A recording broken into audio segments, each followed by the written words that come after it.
오늘 말씀은 이스라엘 백성들이 출애굽한 다음에 광야를 거쳐서 이제 사해의 오른쪽에 있는 모압에 이르러서 일어나는 사건입니다. 이 사건을 통하여서 오늘날 우리를 살아가는 우리에게 하나님이 어떠한 말씀과 약속을 주시는가 하는 것을 생각해 보고자 합니다.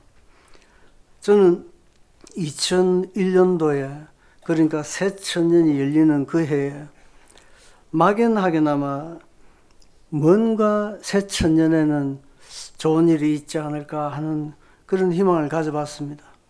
근데 아시다시피 무슨 일이 일어났습니까? 2001년도에 9.11 테러가 일어났죠. 그 테러로 인하여서 모든 것이 이제 다 수포로 돌아가고 새 천년도 이제 또 역시 분주하고 시끄러운 혼란의 이제 시대가 되겠구나 그렇게 느꼈습니다. 그렇지만은 우리가 역사를 가만히 보면은 나름대로 역사는 상향으로 전진해가고 발전해가고 있는 것을 우리가 알 수 있습니다. 어디서 볼 수 있느냐 하면은 옛날에는 왕정이었죠. 봉건시대 왕정으로 되어 있으니까 수많은 자들이 종과 노예로 해서 그 삶이 정말 죽지 못해 사는 삶을 사는 사람들이 수없이 많았습니다. 그러나 지금은 우리가 거의 민주주의란 것이 있어 왔고 왕정이라 하더라도 민주적인 왕정으로 바뀌고 있고 왕이 없는 공화정이 온 세계에 이제 만연돼 가고 있는 이런 현실을 보면 그때보다 훨씬 살만한 세상이 되었다는 겁니다. 뿐만 아니라 이제 가만히 생각해 보면 노예란 게 없잖아요. 경제적인 것 때문에 종은 있을지언정 또 여자들의 입장도 마찬가지입니다. 우리 한국에서는 여자들이 투표한 지가 아직 100년이 안 됐죠. 서양 하더라도 한 200~300년 정도의 역사밖에 되지 않습니다. 그러니까 여자들이 투표를 한 것 자체도 지금 200~300년 전 세계적으로 한 300년이 넘지 않았다는 거예요. 그만큼 인권이 무시되어 왔는데 지금은 이제 그런 세상이 아니지 않습니까? 이건 세상적인 이야기고 우리 선교적인 이야기를 볼 때 19세기가 선교의 부흥기라는 말들이 있습니다. 1800년도 모든 그 선교의 그 리바이벌 회복이 운동이 일어난 것이 그때입니다. 영국과 미국을 중심으로 해서. 그래서 생각하기를 가면 갈수록 이 세상은 아마 희망차질 거야, 좋아질 거야 이렇게 생각을 했죠. 그러나 20세기 들어와서 놀라운 일이 터집니다. 2번 터지죠. 세계 1차, 2차 대전이 터지는 겁니다. 이 사건으로 말미암아서 그 모든 희망은 다 사라져버리고 절망적으로 바뀌게 됐습니다.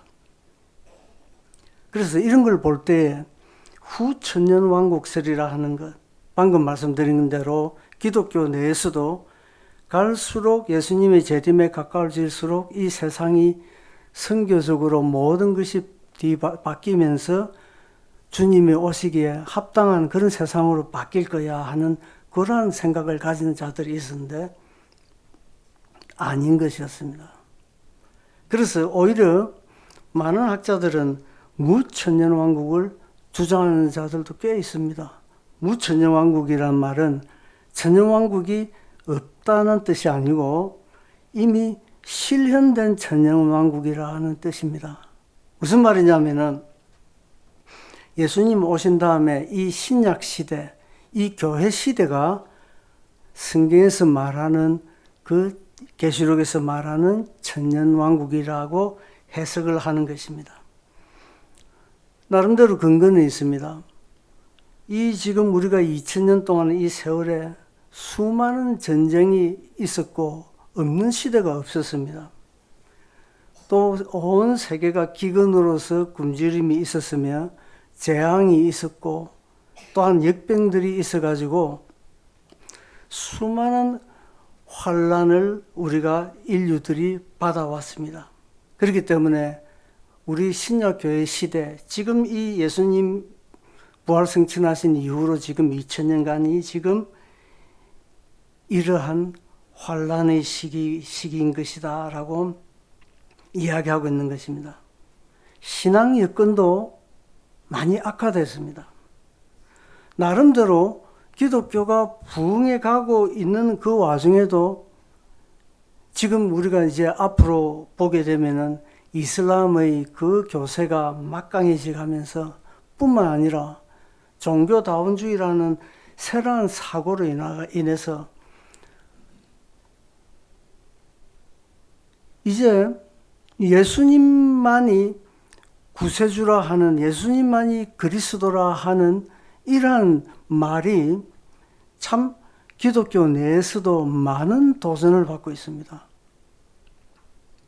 어지간한 교파, 어지간한 그 신학 쪽에서는 이런 생각을 예수님만이 그리스도다 하는 이 사상을, 이런 발언을 상당히 이제 다른 교단에서는 눈치 보면서 해야 되는 그런 분위기로 바뀌고 있다는 겁니다. 이렇게 지금 급변하고 있는 이러한 때에 우리 인류의 역사와 우리 또 성도의 마지막은 어떠한 종말을 맞을 것인가 하는 것이 가지고 그런 주제를 가지고 오늘 본문을 우리가 대해보고자 합니다. 이스라엘 백성들이 애굽에서 나와서 이제 광야를 거쳐서 이제 모압 땅에 이르는데 모압 왕이 발락이죠, 발락. 사탄을 예표한다고 볼 수 있습니다. 이 발락이 이제 고민이 되는 거예요. 무슨 고민이 되냐 하면은 이 영적인 전쟁을 전쟁을 위해서 이스라엘 백성들이 이때까지 그 해온 역사를 보니까 하나님의 도우심으로 상상할 수 없는 놀라운 일들을 행하고 적들을 무찌르고 승승장구하면서 그 때가 지면을 덮음같이 많은 이스라엘 백성들이 이제 자기 땅으로 몰려오니까 이제 고민하는 겁니다. 그래서 이것을 타개하기 위해서 발람이란 거짓 선지자를 찾게 됩니다. 발람은 이런 말은 파멸시키는 자라는 뜻인데 이방인입니다. 그런데 이 자의 정체가 아주 모호합니다.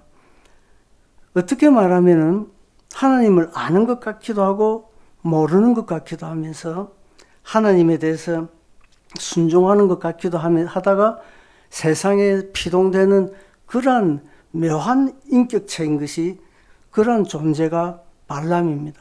그래서 이 신약에서는 이 발람을 이렇게 거짓 선지자라고 설명하는 곳이 많이 나오고 있습니다. 그래서 발락이 번민하는데 민수기 22장 11절에 보게 되면은 자막을 한번 볼까요? 22장 11절 같이 한번 읽어보겠습니다. 보라, 애굽에서 나온 민족이 지면을 덮었으니 이제 와서 나를 위하여 그들을 저주하라. 내가 혹 그들을 쳐서 몰아낼 수 있으리라 하느니라. 모압 왕은 사탄을 예표한다 그랬죠. 하나님의 자녀들이 이 지면을 덮은 이러한 현실에 이제 이 사탄은 지금 이것을 용납할 수가 없는 겁니다. 자기 땅에 몰려오는 것을, 자기 세상에 이 하나님 백성들이 오는 것 자체를 용납할 수가 없는 겁니다. 그래서 이제 발람을 불러가지고 이스라엘 백성들을 저주하게 만듭니다. 그런데 발람이 저주를 하러 온 발람이 오히려 이스라엘 백성들에게 축복을 하는 이상한 일이 벌어집니다. 그렇게 해서 1차 시도는 무산되고 맙니다. 그 다음에 2차에 보게 되면은 하나님의 이제 2차에는 더 많은 준비하고 더 많은 고관들을 데리고 발람이 이제 나타나서 이스라엘 백성을 저주하러 옵니다. 그런데 발람이 나귀를 타고 오는데 하나님의 사자가 그 길을 막고 있는 겁니다. 그런데 나귀는 하나님의 사자를 보는데 발람은 안 보이는 거예요. 짐승은 보는데 사람이 안 보이는데 사람이 못 본다는 겁니다.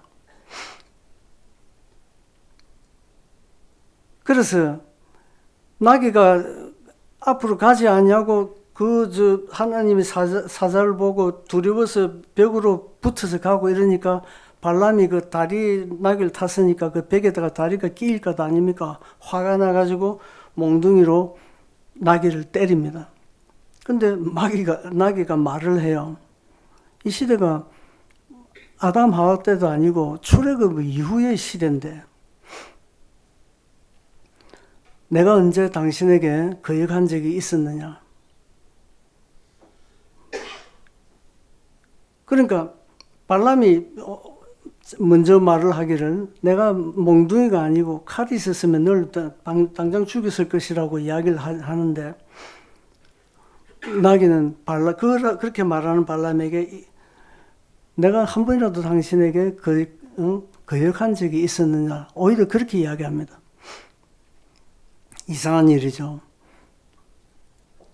우리 인간의 눈이 어두워지고 어리석은 짓을 할 때는 미물인 이 짐승이 나귀가 보이는 것도 우리는 못 본다 하는 것입니다. 또한 우리가 알지 못하는 방법이 알지 못하는 하나님의 보호가 하나님의 역사하심이 이 세상을 휘어감고 있다는 겁니다. 우리 인간의 눈과 생각이 미치지 못하는 방법으로 하나님께서는 당신의 백성들을 보호하고 계신다 하는 사실을 믿으시기 바랍니다. 23장 8절에 계속 보겠습니다. 23장 8절 같이 읽도록 하겠습니다. 하나님이 저주하지 않으신 자를 내가 어찌 저주하며 여호와께서 꾸짖지 아니하는 자를 내가 어찌 꾸짖으랴. 지금 발람의 고백입니다. 왜 그렇게 하느냐? 내가 저주하라고 당신을 불렀는데 왜 그렇게 하느냐? 이러니까 하나님께서 허락하시지 않은 것은 안 된다는 그 고백인 것입니다. 이 세상의 원리가 인간이 하는 것 같고 위정자가 하는 것 같고 힘 있는 자가 하는 것 같지만은 하나님이 허락지 않으면은 그 일이 안 된다는 것이에요. 아무리 힘 있는 이 세상의 권세자들을 할지라도 하나님이 부르시면은 그 인생은 호흡하는 인생은 맥없이 사라져 버릴 수가 없는 것이 우리 인생입니다. 저주가 아니라 축복을 하라니까 도리 없이 축복을 한 거예요. 23장 20절에서 23절 두 번째 축복 다시 한번 보겠습니다. 23장 20절에서 30절 내가 축복할 것을 받았으니 그가 주신 복을 내가 돌이키지 않으리라. 야곱의 허물을 보지 아니하시며 이스라엘의 반역을 보지 아니하시는도다. 여호와 그들의 하나님이 그들과 함께 계시니 왕을 부르는 소리가 그 중에 있도다.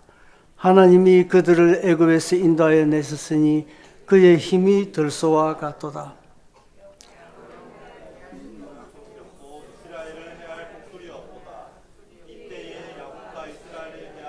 논할진대 하나님께서 행하신 그 일이 어찌 그리 크냐 하리로다. 발람이 고백을 하면서 이 두 번째 지금 축복을 하는데 21절에 보게 되면은 우리의 허물을, 이스라엘의 허물을, 야곱의 허물을 말할 자가 없다는 겁니다. 예수님의 속죄 사역을 이야기하고 있습니다. 저주를 하라 했는데 이 이스라엘 백성에게 죄를 물을 수가 없다는 겁니다. 그들에게 허물을 말할 수가 없다는 거예요. 무슨 말입니까? 예수님의 그 속죄함이 예수님이 죄가 없다고 하시는 그 사역을 오히려 그 축복을 지금 하고 있는 겁니다. 세 번째로 또다시 발람이 이제 시도를 합니다. 24장 2절이죠. 같이 보겠습니다. 눈을 들어 이스라엘이 그 지파대로 천막 친 것을 보는데 그때에 하나님의 영이 그 위에 임하신지라. 세 번째도 저주를 하라고 했는데 하나님의 영이 임하시니까 하나님께서 마치 신약의 그런 성령의 감동 이런 의미가 아니라 구약에서의 영이 임한다 할 때는 하나님의 영이 그렇게 관건하는 역사, 지금 신약의 성령의 충만과는 의미가 다릅니다. 하나님께서 관건하시는 그 역사가 임하니까 꼼짝없이 발람은 우리를 저주하러 왔지만은 축복할 수밖에 없었다는 것입니다. 이것이 이 세상 악한 영이 우리 성도들을 망하게 하고 우리를 멸망시키게 하려 할지라도 하나님이 허락지 아니하시면은 우리에게 그 일을 못하고 오히려 그것이 우리에게 복으로 돌아온다 하는 사실입니다.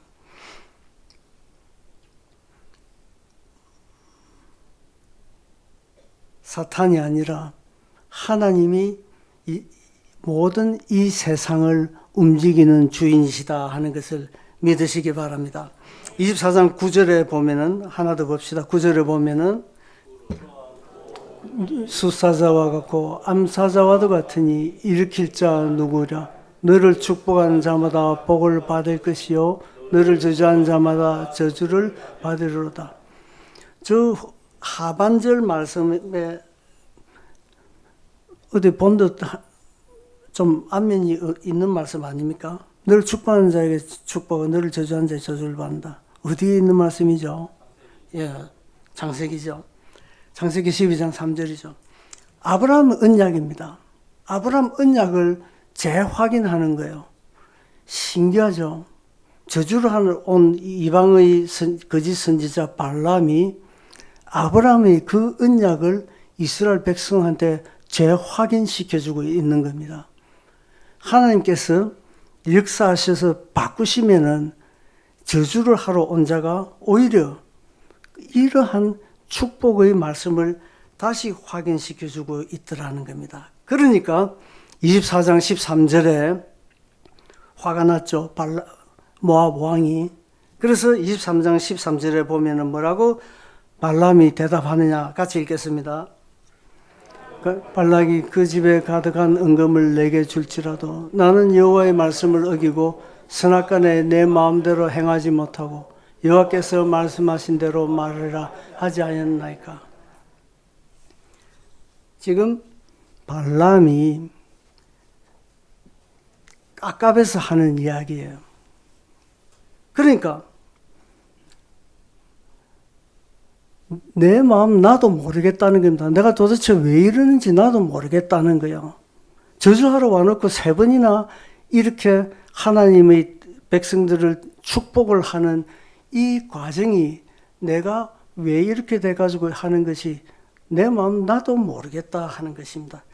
이게 이 세상의 사탄과 이 세상을 쥐락펴락하는 이 멸망할 자들의 어찌 보면 탄식과도 같은 것입니다. 결국은 자기들은 우리를 성도들을 억압하고 멸망시키려 하지만은 하나님께서 그것을 어떻게 뒤바꿔서 우리에게 복되게 하는가 하는 그 역사하심을 보고 나중에 도대체 왜 이렇게 돌아가는 건지 나도 모르겠다는 거예요. 이런 역사는 성경에 많이 나와 있습니다.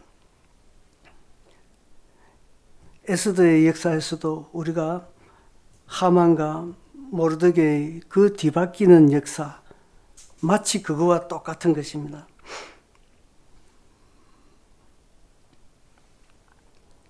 세상의 과학에서는 우리가 이런 게 있죠. 이제 노아의 세 아들이 있는데 그 세 며느리가 있고 그 사람들이 그 흑인과 백인과 황인의 자손들이 되었다. 그래서 옛날에는 이렇게 해석하는 사람들도 있었어요. 노아의 그 부부의 세 아들이 하나는 백인이고 하나는 흑인이고 하나는 우리 같은 황인이다. 그렇게 해서 그 자손들이 번져나갔다. 그런데 과학을 아는 사람 같으면 이게 말이 안 되는 소리인 거죠. 어떻게 한 부부의 세 아들인데 흑인, 백인, 이 황인이 나올 수가 있습니까? 그러나 이게 사실 성경에 나와 있으니까 우리가 성경을 믿지만은 어떻게 대답할 방법을 몰랐어요, 이때까지는. 그러나 유전학자들이 진화론 연구하고 유전하는 학자들이 연구를 해보니까 그 세 아들은 노아와 같은 다 그냥 그런 그 이스라엘 히브리 민족이었어요. 그냥 황인종이었어요. 그러나 그 자들이 그 며느리와 그 후손들이 퍼져나가는 가운데서 자기들 같은 혈족들을 그 자손들이 계속 번져나가다 보니까 그때부터 황인들 쪽, 백인 쪽, 흑인 쪽으로 그 진화가 두드러져 나가면서 그러한 민족으로, 그러한 종족으로 형성이 되었다는 것입니다. 그게 과학자들이 말하는 거예요. 진화론 유전학자들이 하는 이야기입니다. 우리를 성경을 공격하라고 하였지만은 시간이 지나고 나가다 보니까 나중에는 그 공격하던 것이 오히려 성경을 뒷받침해주고 증거해주고 있다는 것이 예를 들어서 이러한 일인 것입니다. 전에도 한번 말씀드렸죠. 진화론자들은 이 모든 세상 사람들이 원숭이가 진화했다는 겁니다. 아프리카에서는 아프리카대로, 아시아에서는 아시아대로, 아메리카에서는 아메리카대로 그렇게 진화를 하여서 다양한 인종으로 유인원이 돼서 오늘날 우리같이 되었다 이야기하지만은 과학자들이 연구를 하고 하니까 벌써 몇십 년 전에 밝혀진 것에 의하면은 이 세상의 모든 여자들은 그 조상이 한 명의 여자였다 하는 것이 밝혀진 것이죠. 신학자들이 말하는 게 아니고 이 세상의 과학자들이 말하는 이야기죠. 원숭이가 인간이 되었다고 이야기를 해오는 그 진화론이 그 16세기부터 이어지는 그 이야기들이 시간이 지나갈수록 오히려 성경의 이야기대로 지금 성경을 확증해주고 있는 그런 현상들을 우리가 볼 수 있는 것입니다. 이것이 과학자들이 말하기를 어떻게 됐는 건지 나도 모르겠다 하는 이 사탄의, 이 발락의 탄식과 같은 것입니다. 이와 같이 이 세상을 역사하는 것은, 세상을 움직이는 것은 결국은 하나님의 뜻대로, 하나님의 승리로 끝나고 만다는 것입니다. 하나님의 일은 저주 아닌 축복으로 끝나게 되어 있습니다. 성도 여러분, 사탄의 굴레에서 출애굽을 시킨 하나님이 우리 성도들이, 우리 인생들이, 우리 사람 삶을, 구원을 이끌고 계시는 것을 믿으시기 바랍니다. 그런데 문제는 이 승리의 약속, 이 하나님의 구원의 승리의 이 약속을 모른다거나 믿지를 못한다면은 우리는 신앙생활에 실패할 수밖에 없습니다. 한 가지 예를 들고 정리를 하도록 하겠습니다. 우리 30-40년 전에 또 그랬지만 지금도 마찬가지지요. 일본과 한국이 축구를 한다 그러면은 일본만큼 이겨야 된다 그런 분들이 많죠. 그런데 30-40년 전에 신문에 조그만 그 기사가 하나 났어요. 어떤 영감님이 그 축구를 보다가 쇼크를 먹어가지고 심장마비로 사망을 한 거예요. 뭐냐면은 일본과 한국이 축구를 했는데 일본이 한 골 넣은 거예요. 그래서 충격을 조금 먹었죠. 근데 일본이 또 한 골을 넣은 거예요. 그때 악 하면서 그냥 쓰러져 가지고 죽어버렸다는 거예요. 그런데 여러분 웃기는 게 뭔 줄 압니까? 그게 TV 보는데 그게 재방송이었어요. 재방송이었는데 그 전날에 한 건데 그게 우리가 한국에서 역전을 해가지고 더 많이 넣어가지고 한국이 이긴 게임이었어요. 그런데 그걸 모르는 이 영감님은 그걸 충격을 먹고 돌아가셔 버린 거예요.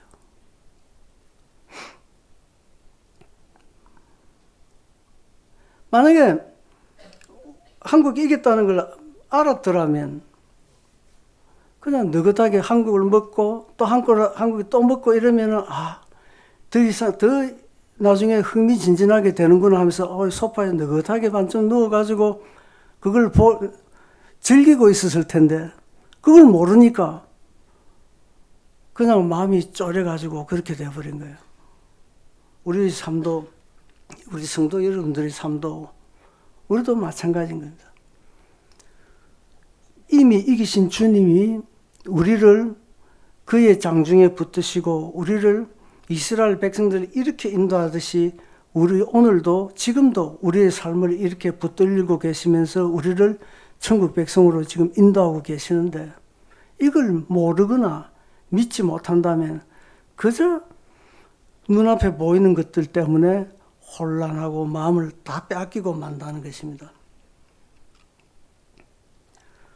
물론 이 세상이 지금 어지럽죠. 어찌 보면 악한 자들이 더 득세하는 것 같고 이 세상은 어느 구석을 쳐다봐도 온전한 데가 없는 것 같으며 온 세상을 혼란과 재앙과 기후 변화로 인해서 혼잡스러운 이런 것만 뉴스에 보이고 그렇지만은 여러분 계시록 6장에 말씀하신 대로 붉은 말이 칼을 받은 붉은 말, 전쟁을 말하는 거죠.